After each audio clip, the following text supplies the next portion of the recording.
বাইরে আসছে, ভাই আপনাদের ব্যবসাটা তো সেই মানে এনজয়ও করেন ব্যবসাও করেন। একদম।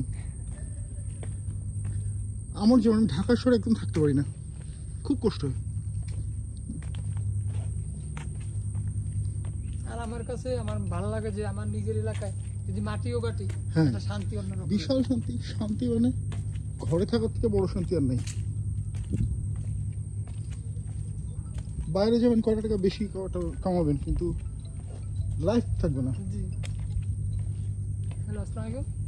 হ্যাঁ হ্যাঁ হ্যাঁ, আমি তো বাজারে। কয়জন? হ্যাঁ।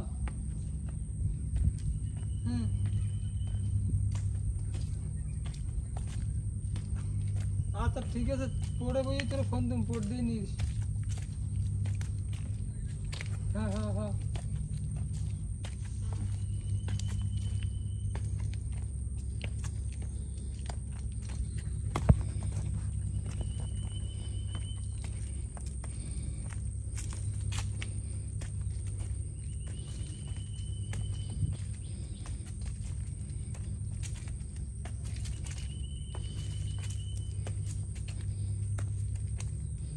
যেমনটা আগেই বলেছিলাম, এবারে জঙ্গল ভ্রমণটা পুরোপুরি নিরাপদ।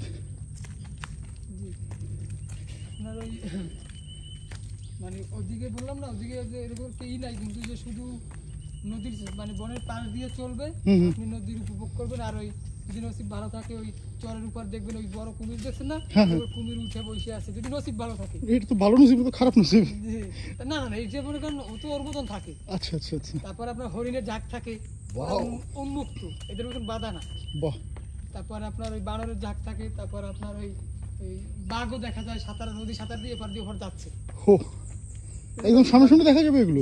হ্যাঁ, একবারে সামনাসামনি। লোকজন দেখে বাঘ বাঘ করে চিল্লাচ্ছে, মানে বাঙালি আমরা তো বুঝছেন, নিরিবিলি থাকলে কিন্তু ই হয়, দেখতে পারবে অনেকক্ষণ ধরে। এখন আপনি যদি একটা হরিণ দেখেন, যদি চিক দেন, হরিণ কে ওইখানে থাকবে, পালিয়ে যাবে। হ্যাঁ,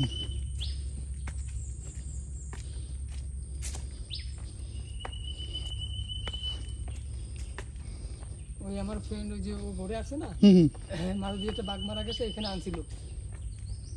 ওই বাঘ দেখিয়া ও কয় একটা মরা বাঘ এই অবস্থা, জেতা থাকতো। কি কাহিনী! তো কত বড় বাঘ ছিল সেটা, যেটা মারা গেছে? কয় ফিট হবে?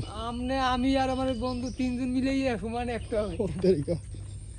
ও এই দেখি, ও মানে আমি তো দেখিনি, ও বলতেছে কয় যখন এই চামড়াটা ছিলাইছে, দেখলাম কি এরকম ঠেললে বাইরে গেছে আর মাংস।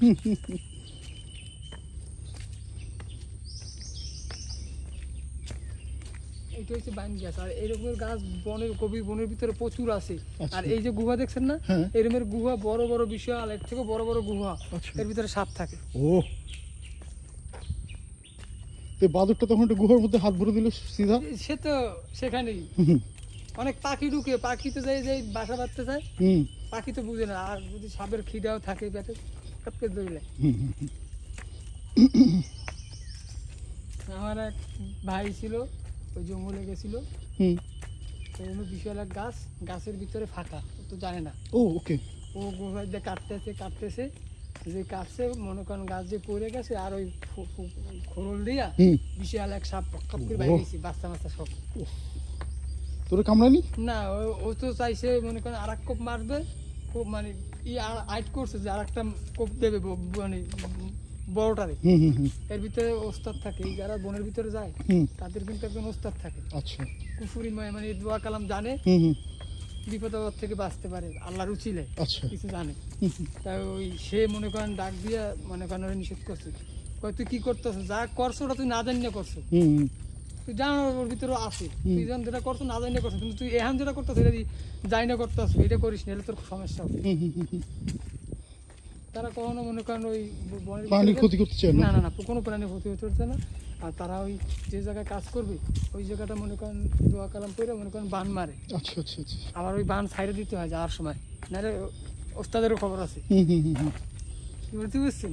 মানে এখানে ভালো লোকজনও, মানে অলিওয়ালা লোকও থাকে বনের ভিতরে, বুঝেন না? আচ্ছা আচ্ছা আচ্ছা আচ্ছা।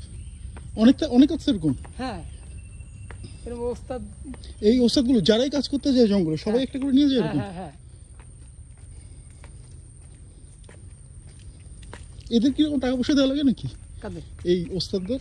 না, তারাই তো মনে করেন ওস্তাদ থাইকেই যারা কাজ করবে তাদের নিয়েই ওস্তাদে যায়। ও আচ্ছা, ওস্তাদ নিজেই টিম নিয়ে যায়? হ্যাঁ হ্যাঁ হ্যাঁ।